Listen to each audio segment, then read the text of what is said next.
말라 그래가지고 이게 은혜가 됐습니다. 여러분, 오늘은 단련 첫 번째 시간으로 자기 의를 깨뜨리신 하나님, 이 제목으로 함께 말씀 좀 나누도록 하겠습니다. C.S. 루이스가 한 유명한 말이 있습니다. 고난은 우리를 향한 하나님의 학성기다. 고난을 어떻게 보느냐에 따라서 고난은 그 얼굴을 달리하죠. 욕과 같은 이들에게 고난은 하나님의 학성기라기보다는 뭐예요? 하나님의 침묵이죠. 어디를 가도 보이지 않는 하나님, 어떤 말씀도 하시지 않는 절대 무음의 하나님, 그런 하나님만 경험하는 그런 시기가 욕과 같은 자들에겐 그런 고난이었어요. 그러나 C.S. 루이스의 말처럼 얼마나 많은 이들이 숭숭장구하고 평온한 때는 만나지 못했던 하나님, 또 듣지 못했던 하나님의 음성을 들었는지 몰라요. 그들은 그 어느 때보다 고난의 때 하나님의 음성을 또렷이 들었습니다. 그 어느 때보다 잡음이 조금 더 끼지 않은 선명하고 순전하게 주의 음성을 들었던 때는 다른 때가 아니라 고난의 때. 여러분, 코로나19만 봐도 어떤 사람에게는 어때요? 코로나19는 저주스러운 시간이에요. 자기 부모님을 여의고 원치 않는 이들을 잃어버리고 또 소상공인들은 수많은 부도를 경험하고, 이건 너무너무 고통스러운 순간이지만 또 어떤 이들에겐 이 절대 없어서는 안 될 너무 소중하고 중요한 시간을 갖는 사람도 또 이 가운데 코로나가 일종의 대박이었던 거죠. 그러니까 이 고난이라는 거를 우리는 한쪽만 볼 수 없는 게 양날의 검 같은 거예요. 그러니까 어떻게 보느냐에 따라서 너무 다른 거죠. 여러분 요즘 고난의 시기를 겪고 있습니까? 아님, 목사님 너무 평온해요, 이런 평온의 시기를 겪고 있습니까? 아니, 목사님 애매모호해요, 이도저도 아닌 오락가락하는 그런 시기를 겪고 있어요. 여러분은 좀 어떻습니까? 이것을 좀 달리 말하면 여러분들에게 요즘 하나님께서 주시는 말씀이 무엇인지 여러분들 듣고 있습니까? 하나님의 말씀을 듣고 있다면 깊은 침묵이 두렵지 않습니다. 깊은 침묵의 자리는 하나님의 부재를 확인하는 텅 빈 자리가 아닌 하나님의 음성을 독보적으로 들을 수 있는 거대한 홀이죠. 완벽한 홀이죠. 그러나 하나님의 음성이 들리지 않는 자에겐 침묵은 그 무엇보다 고통스러운 자리입니다. 하나님의 음성으로 평정되지 않은 우리 내면의 자리, 이 침묵의 공간에서 우리는 마주하기 힘든 자를 마주하게 됩니다. 그것은 온갖 카오스로 뒤범벅된 자신을 마주합니다. 여러분, 정리되지 않은 자신을 마주하는 것보다 고통스러운 게 없어요. 끔찍해요. 어느 때는 나를 마주한다는 건 굉장히 끔찍합니다. 하나님의 음성이 빠진 자리는 그야말로 혼돈 그 자체입니다. 내 안에서 수많은 소리들이 나오죠. 정신을 차릴 수가 없어요.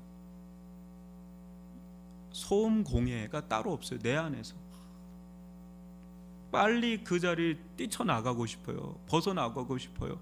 나를 마주하는 게 두려워요. 불안하고.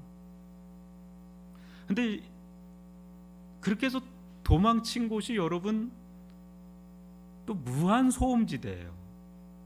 이게 뭐냐면 소리를 소리로 덮는 거예요. 내 소리 듣고 싶지 않아서 나보다 더 소리를 막 지르고 있는 그곳으로 도망친다니까요. 가보면. 그래서 이 사람 저 사람을 만나요. 그래야 내 소리가 안 들리니까 일에 파묻혀요. 내 소리가 안 들리려고.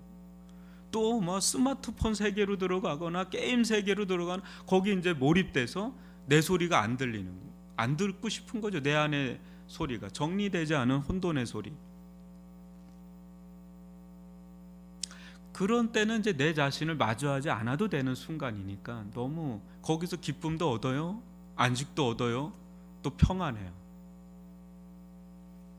근데 그 소음이 사라지는 순간에 또 내 안에 수없이 내 자신, 마주하기 너무 힘든 내 자신을 또 마주하게 되니까 우리는 또 뛰쳐나가고, 또 끝나면 또 그걸 마주하니까 또 뛰쳐나가는, 그래서 우리는 어떻게 보면 소음 중독 시대에 살고 있는, 여러분 우리는 조금도 내 혼자 가만히 있질 못해요.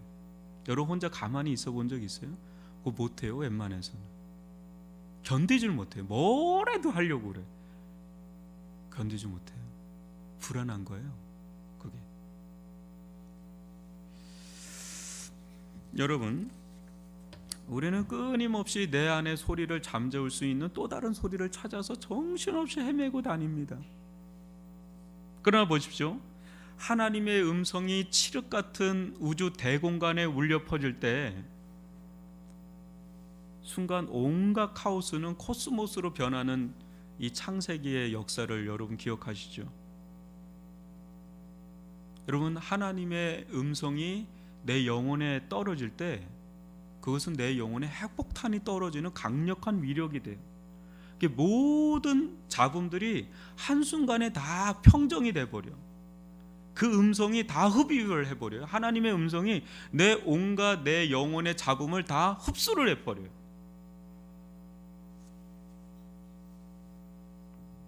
잠재워버려요. 그리고 계속해서 울려요. 한 음성이 울리죠, 내 속에서. 하나님의 음성은요, 고요할수록 더 또렷이 들려요. 오히려 조용한 공간에 들어가면 오히려 하나님의 음성에 내가 압도를 돼버리는, 거기서 우리는 내 자신을 발견하는데 너무 행복한 내 자신을 발견하죠. 하나님의 음성을 들은 사람보다 더 행복자는 없습니다, 이 세상에서. 그때 하나님의 음성이 들리는 순간 세상은 온데간데 없고 주와 나만 있는 것 같은 그런 은혜를 경험하죠.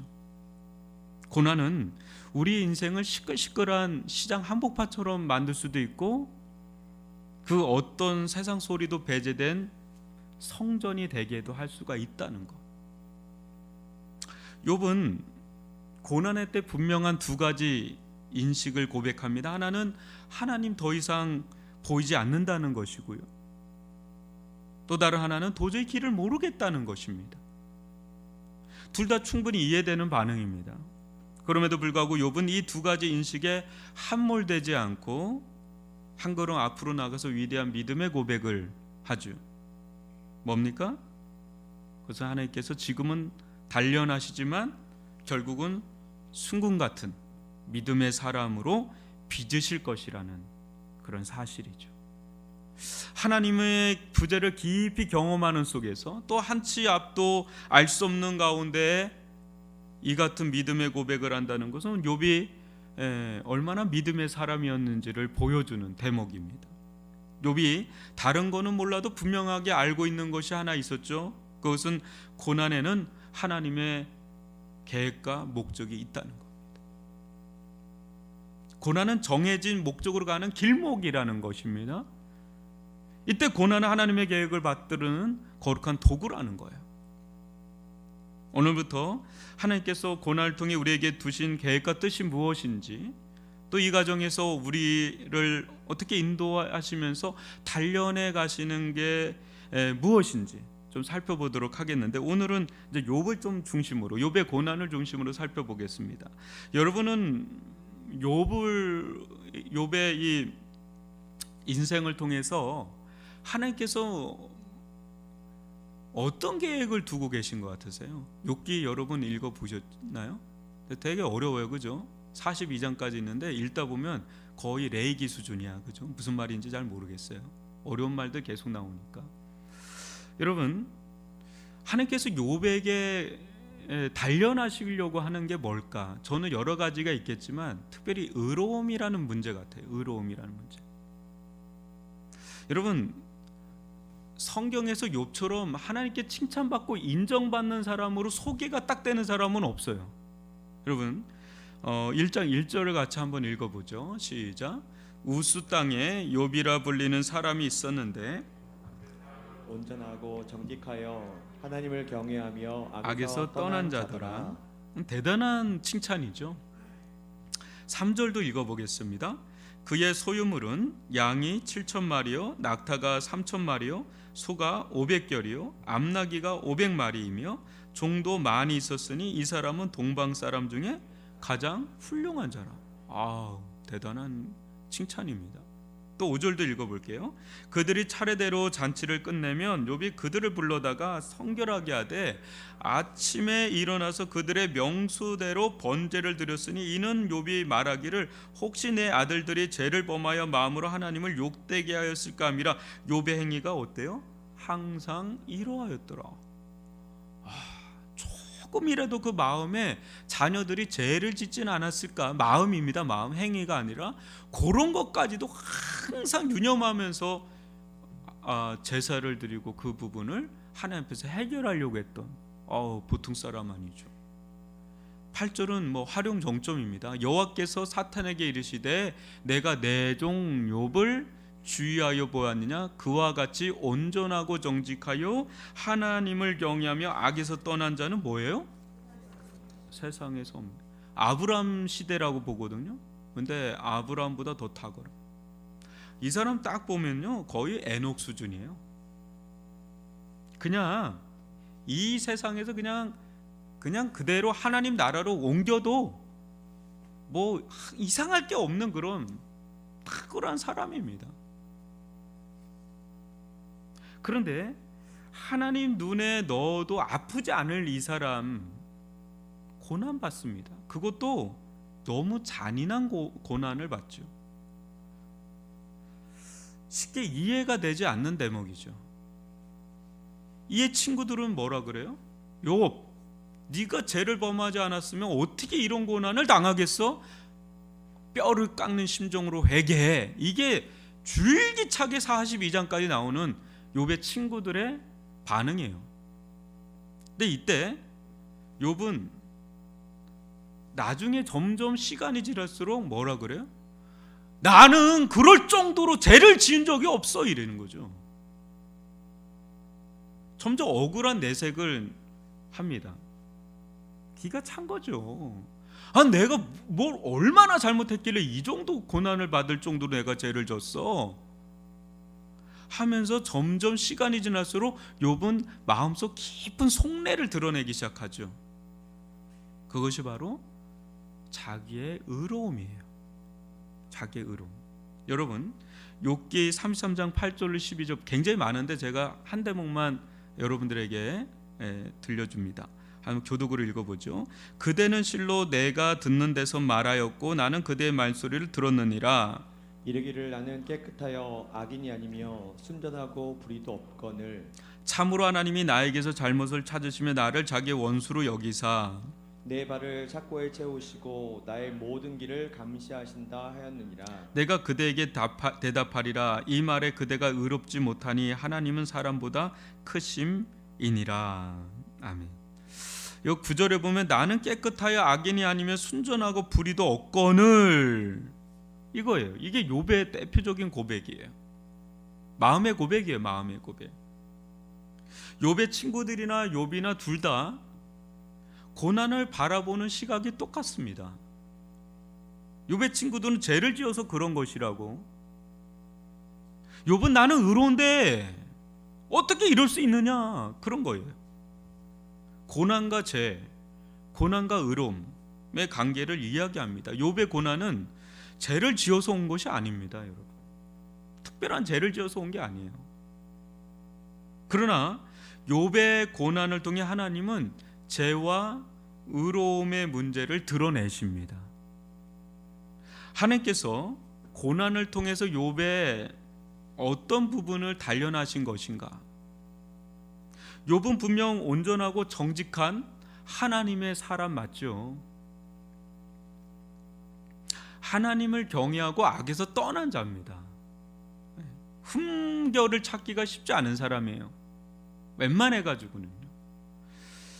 그러나 여러분, 그렇다고 해서 욥이 그 스스로의 힘으로 하나님께서 만족할 만한 그런 의로운 사람이었는가에 대해선 생각해 봐야 할 문제예요. 여러분, 욥의 고난은 분명 죄를 지었으니까 이런 벌을 받아야 돼, 죄를 안 지었으니까 이런 벌을 받지 않아도 돼 라는 인과응보식의 그런 게 아니죠.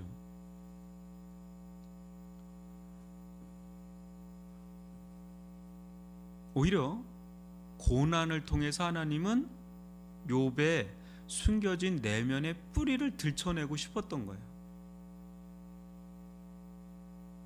그것은 자기가 어느 정도 의로운 사람이라는 자기 의로움의 문제를 드러내고 싶었던 거죠. 이 욥기를 통한 대주제라고 할 수가 있어요. 이것은요, 자기 의로움이라는 이 문제는 생각보다 아주 깊이 뿌리를 감추고 있습니다.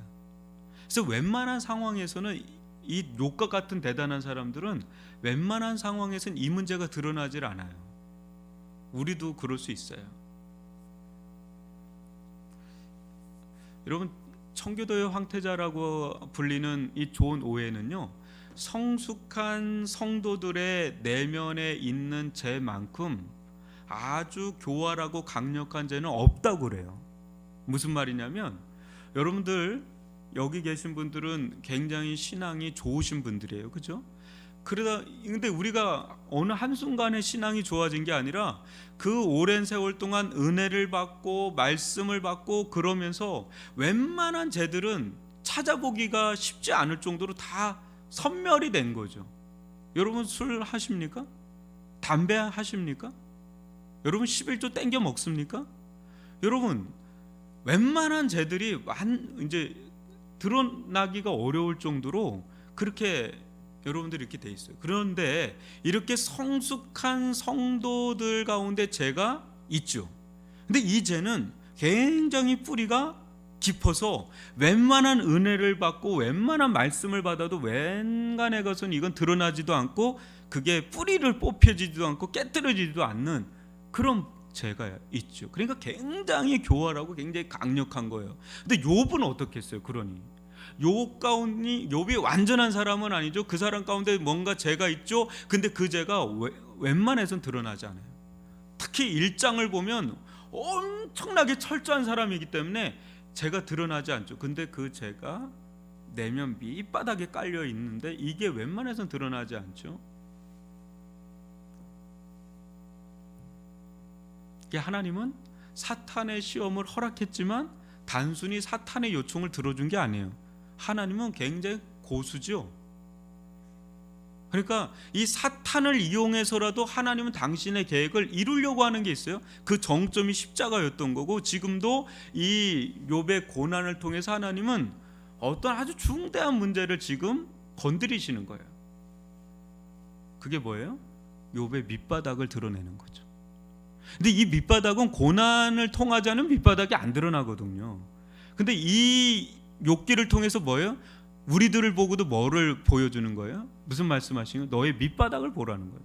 너의 밑바닥을 들여다보라는 거죠. 이제 이 코로나 속에서 우리 밑바닥을 많이 봤어요, 그죠? 내가 이거밖에 안 되나?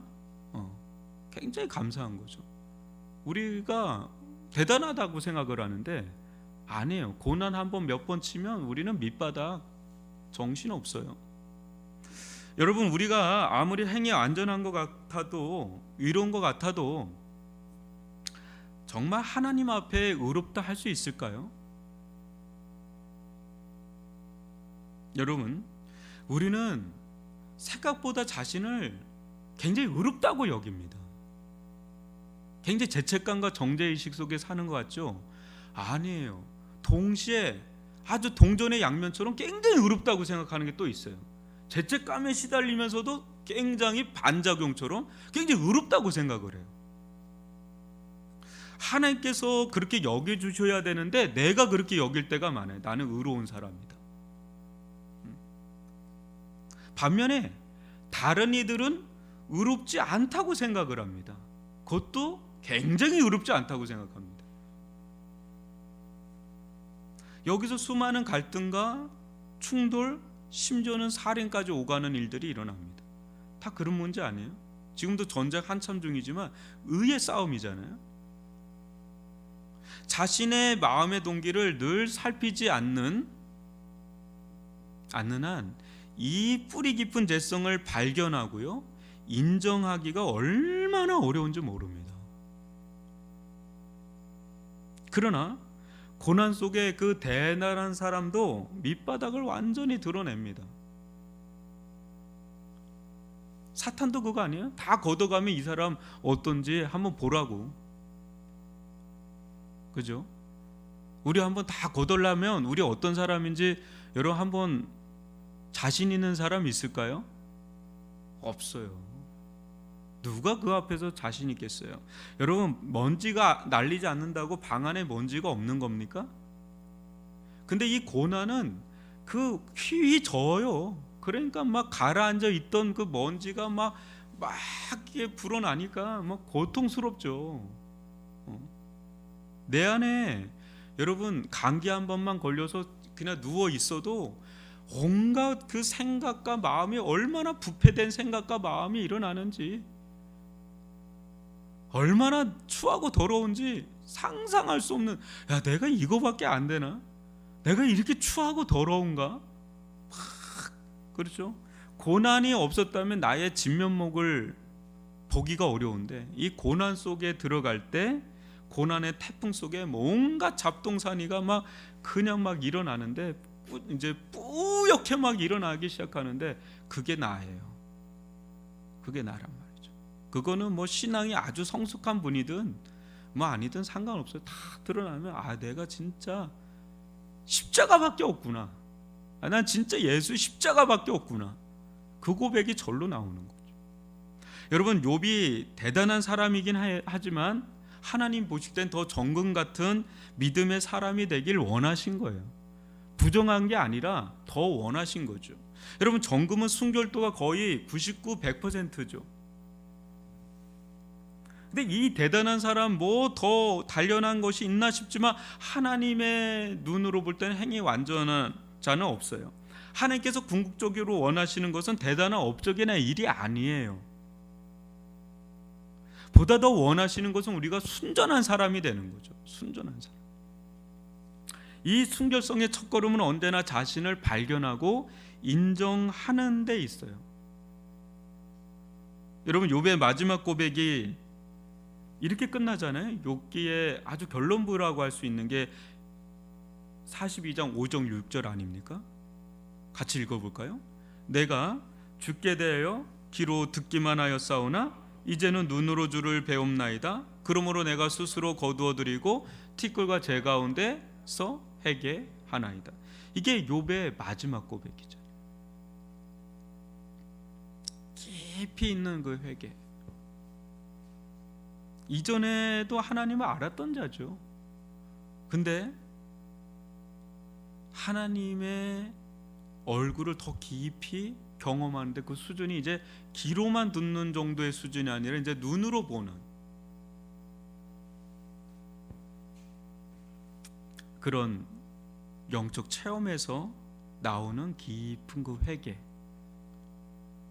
욥은 그때 더 순전한 하나님의 사람으로, 믿음의 사람으로 빚어서 나오는, 그 전에 만났던 알고 있던 하나님보다 더 깊은 하나님을 경험하고 그 하나님을 만날 때 그게 거울이 되거든요.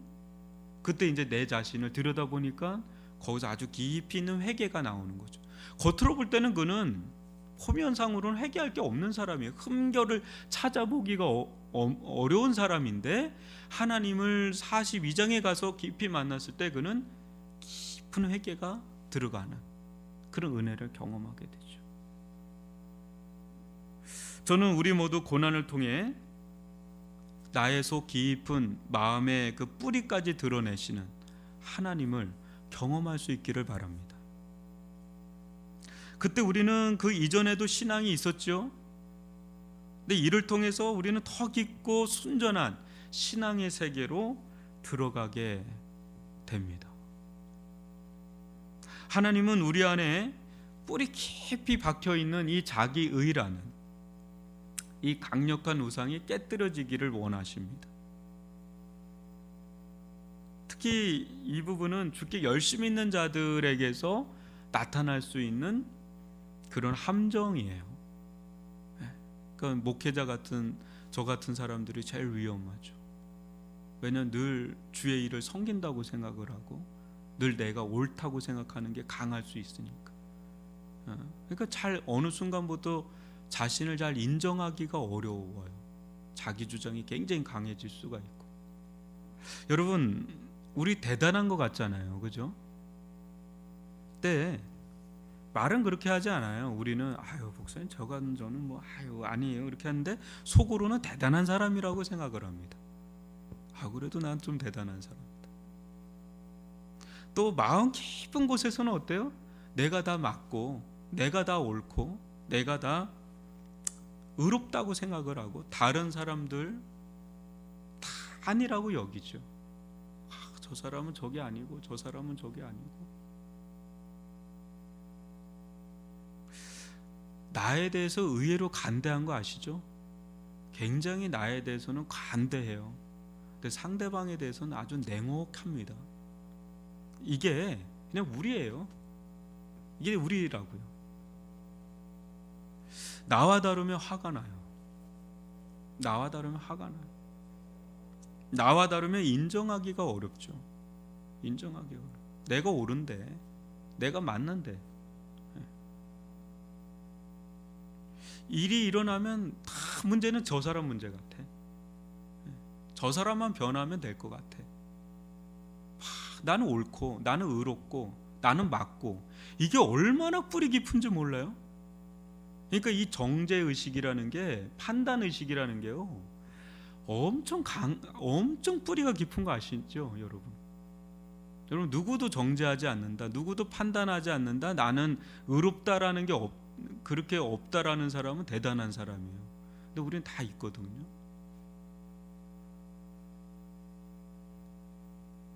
근데 하나님께서 우리를 연단해 가시죠. 연단해 가시고 고난 속에 파묻혀 있을 때 하나님은 우리 자신을 들여다보게 하시죠. 그 전에 막 일 속에 있고 정신없이 막 그런 걸 하다가 어느 순간에 모든 게 차단이 되고 고난 속에 깊이 들어갈 때 우리는 마주하기 힘든 내 자신을 마주하는데 그때 아주 불편한 내 자신을 보게 하죠. 온갖 추하고 더러운 정말 견디기 힘든 내 스스로 이길 수 없는 나를 발견하게 되죠. 그 중에 하나가 자기 의로움. 너무나 강한 이 우상, 이거를 아는데도 안 돼. 너무 강력해요. 욥이 그게 있는 거예요. 그 밑뿌리에 그게 있는 거죠. 그게 42장에 가서야 깊이 회개를 해요. 회개를 해. 나는 계속 자기는 의로운데, 나는 의로운데 이 얘기를 계속하니까 친구들 네가 의롭다면 이런 고난이 있냐, 그거를 계속해서 항변하고 토론하고 논쟁하고 싸우고 이렇게 하는데 42장에 가서는 완전히 항복하죠. 내가 회개하나이다. 내가 주를 귀로만 듣다가 눈으로 배우니 회개하나이다. 그 제가 늘 얘기하잖아요. 은혜 받지 않으면 회개가 안 돼요, 여러분. 회개가 안 돼요. 회개가 안 터져요. 근데 은혜 받으면 첫 번째 특징이 신기하죠? 회개가 터져요. 회개가 돼, 그냥. 그래서 제가 그게 제일 은혜라는 거, 축복이라는 거죠. 그때 자기를 발견해요. 어떤 사람은 고난 받아도 몰라요. 그러니까 고생만 하는 거예요. 고생하고 고난은 다른 거예요. 고생을 하면 깨져요. 망가져요, 사람이. 근데 연단을 잘 받으면 은혜를 받고 그 속에서 회복을 경험해요. 연단 받는데 변화가 이루어지는. 이제 그렇게 가는 게 제일 좋은데 그냥 고생만 직사라하고 그냥 몸과 마음과 영혼이 다 깨져버려. 그거는 진정한 하나님의 고난을 받아들이지를 못하고 있는 거예요. 근데 여러분 요셉이나 욥이나 수많은 믿음의 사람들 보면 그 속에서 자기가 하나님을 만나잖아요, 그죠? 그 속에서 자기를 또 발견하고 또 회개하고 은혜를 경험하고 회복을 경험하고. 여러분, 이 욥기에서 가장 위험한 자들이 누군지 아세요? 누구세요? 누구예요? 욥이에요?